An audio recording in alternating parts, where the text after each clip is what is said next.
मैं वो कथा कहने जा रहा हूं जो केवल सौंदर्य की नहीं, अहंकार, बुद्धि, प्रेम और भाग्य की भी है। ये कथा है मेदिनीपुर की राजकुमारी सत्यभामा की, जिसके रूप की चर्चा दूर दूर तक थी, पर जिसकी बुद्धि और घमंड उससे भी अधिक प्रसिद्ध थे। इस कठोर शर्त के बावजूद देश प्रदेश से अनेक राजकुमार आए। सभी स्वयं को बुद्धिजीवी समझते थे, परंतु सत्यभामा के प्रश्नों और चौसर के चालों के आगे सभी हार गए। वे सब महल की अंधेरी कोठरियों में कैद कर दिए गए। मेदिनीपुर नगर के राजा वज्रसेन की पुत्री सत्यभामा ऐसी सुंदर थी कि स्वर्ग की अप्सराएं भी उसके सामने फीकी पड़ जाएं। जब वो महल के गलियारों से गुजरती तो उसकी रेशमी चुनरी का हल्का सा स्पर्श हवा में सुगंध घोल देता। उसकी आंखों में तीक्ष्ण बुद्धि की चमक थी और वाणी में ऐसा आत्मविश्वास कि बड़े बड़े विद्वान भी निरुत्तर हो जाएं।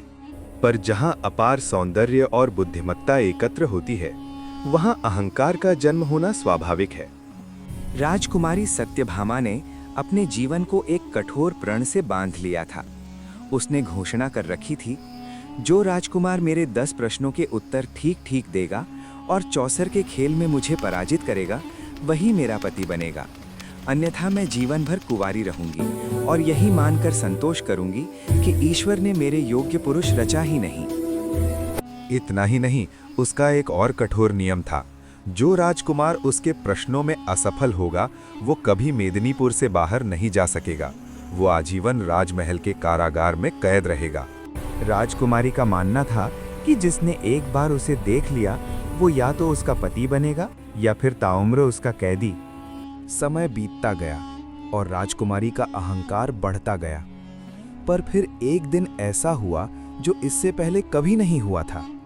एक राजकुमार, जिसका नाम आज इतिहास भूल चुका है, किसी तरह कारागार से निकलकर भागने में सफल हो गया।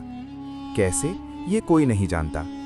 वो जंगलों में भटकने लगा, भूखा प्यासा, विक्षिप्त सा।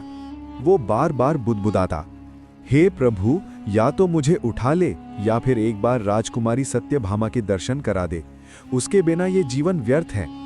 वो विरह की आग में जलता हुआ भटकता रहा और एक दिन चंद्रावती नगर के बाहर जा पहुंचा। उसी समय चंद्रावती के राजा वीरसेन शिकार खेलते हुए उधर आ निकले। उन्होंने उस युवक को विलाप करते देखा। उसकी दशा देखकर राजा का हृदय द्रवित हो उठा। उन्होंने उसे धैर्य बंधाया और कहा, अपने मन की व्यथा मुझसे कहो। यदि संभव हुआ तो मैं तुम्हारी सहायता अवश्य करूंगा। राजकुमार ने राजा वीरसेन को सत्यभामा और उसके कारागार की पूरी कथा सुना दी। राजा वीरसेन चंद्रावती के प्रतापी और दयालु शासक थे। वे गुरु गोरखनाथ के शिष्य थे। गुरु की सेवा से प्रसन्न होकर गोरखनाथ ने उन्हें हीरामन नाम का एक बोलने वाला तोता दिया था, जो अपार विद्वान और रहस्यों का ज्ञाता था। राजा कोई भी महत्वपूर्ण निर्णय हीरामन से पूछे बिना नहीं लेते थे। राजा वीरसेन बोले, वत्स, तुम पर ऐसी कौन सी विपत्ति आ पड़ी है कि तुम इस प्रकार प्राणों से भी अधिक दुखी प्रतीत हो रहे हो? राजकुमार बोला, मुझसे मेरा हाल ना पूछिए महाराज, मेरे प्राण निकलने वाले हैं। अब मुझे हर जगह वही दिखाई देती है। राजा समझ गए, ये युवक प्रेम में पड़ा है। और फिर हीरामन ने वर्धमान नगर की वो भयानक कथा सुनाई, जिसमें एक सुंदर स्त्री ने अपने ही पुत्र की हत्या कर दी थी। कथा सुनकर भी राजकुमार का हृदय नहीं बदला। वो बोला, हे हीरामन, चाहे मेरे प्राण चले जाएं, पर एक बार, केवल एक बार मुझे राजकुमारी सत्यभामा से मिला दीजिए। राजकुमार की ये दशा देखकर राजा वीरसेन बोले, जब तक ये युवक उस स्त्री से मिल नहीं लेता, तब तक इसका जीवन इसी प्रकार व्यर्थ जाएगा।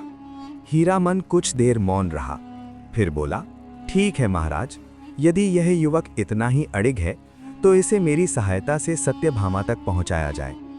परंतु इस बार परीक्षा की नहीं, परीक्षा लेने वाले की परीक्षा होगी। राजा वीरसेन ने एक योजना बनाई। राजकुमार को एक साधारण ब्राह्मण के वेश में मेदिनीपुर भेजा गया। उसके साथ हीरामन तोता भी गया, एक सामान्य पक्षी के रूप में। राजकुमारी सत्यभामा को जब ज्ञात हुआ कि एक ब्राह्मण विद्वान उसके प्रश्नों का उत्तर देना चाहता है, तो उसने अनुमति दे दी। सभा लगी।